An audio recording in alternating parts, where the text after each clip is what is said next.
happened to new and original ideas in Hollywood?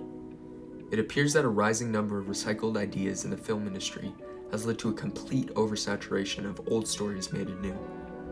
From 2016's Blair Witch remake to the Amazing Spider-Man reboot, it has not been looking up for new ideas in the film world.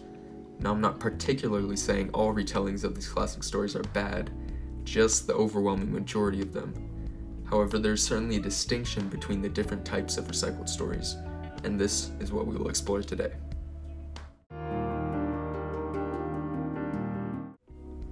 A remake of a film refers to the retelling of a story with minimal changes from the source material.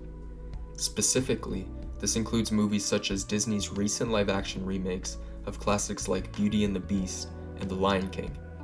Yet it also encompasses more mature features as well, such as 2013's Old Boy and 2020's The Grudge.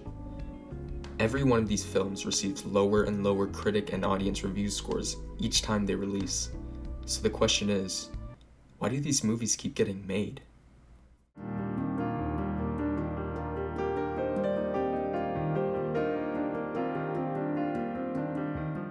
Because they make money. This is a clear situation in which the commercial side of the film industry rears its ugly head. These are cookie-cutter movies in which the director is a blank slate with no control over the final outcome, ultimately turning it into a studio product. These films harbor little to no clear artistic value, aside from the work of the CGI animators in some of the newer live-action remakes. And the funny part about that is, the animators are the ones that get screwed over in the end.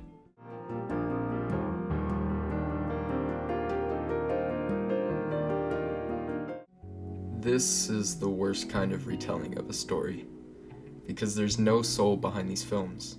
They're made purely to generate cash from the fans of the original, and they get customers through the door off of brand recognition alone. The second distinction regarding recycled stories entails reboots, the less evil cousin of the remake. Reboots, in this case, refers to the revitalization of a popular franchise, and I'm mainly focusing on the superhero genre since this still seems to be the craze at the moment. Again, much like the aforementioned remakes, not all reboots are terrible. Christopher Nolan's revival of the Batman series was remarkable, completely transforming the public perception of the character from a goofy comic book hero dancing around in a lame bat suit to the Dark Knight. However, Nolan's wonderful reboot of the series unknowingly spawned countless copycats, which seemed to ape the edgy style of the new-look Batman without containing any of the substance. The most egregious example of this is, funnily enough, the Superman reboot from 2013, a much darker take on the beloved hero, which then led to the release of the widely panned Batman v Superman 3 years later. These movies tried to replicate Nolan's darker tone, while taking the violence and melodrama one step further, making the films essentially inaccessible to the target audience of superhero movies, kids and teens. Finally, we have movie reimaginings, such as John Carpenter's The Thing, released in 1982. This legendary creature feature, starring Kurt Russell, took countless liberties with the source material, The Thing from Another World. Many don't know this is a retelling of the classic 1951 film due to how different the end product is, with Carpenter choosing only minor plot details from the original to lay the groundwork for his unrelenting sci-fi horror. This film shows the true potential for retelling old stories, with modern dialogue, unmatched body horror effects to this day, and wonderful characters to dig into.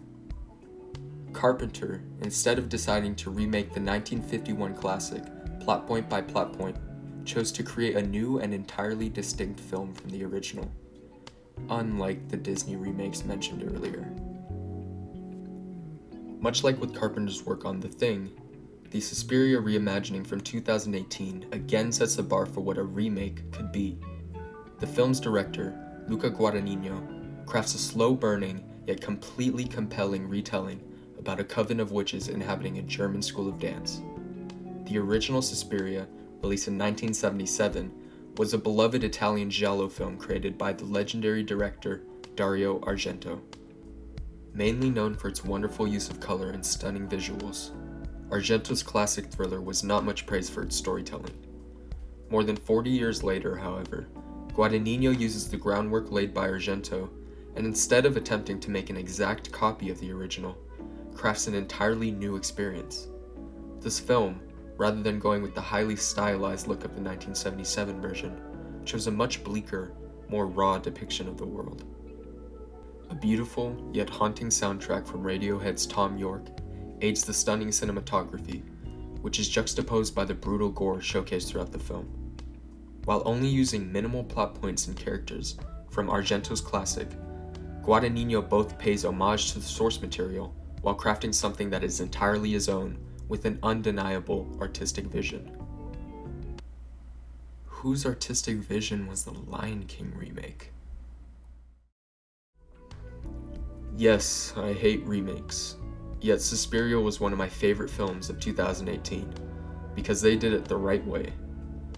While these movies still make money, it is nothing compared to the behemoths from companies like Disney and Sony, who do it purely from an economic standpoint. Simply put, this is a case of voting with your wallet. So what's it gonna be? An original artistic reinterpretation? Or a washed, wholly unoriginal idea that has nothing new to say?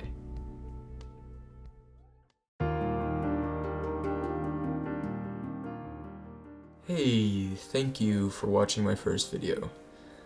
Any feedback is appreciated, and I will be uploading more in the coming weeks and months, so subscribe if you like this one. This has been Films from Leo.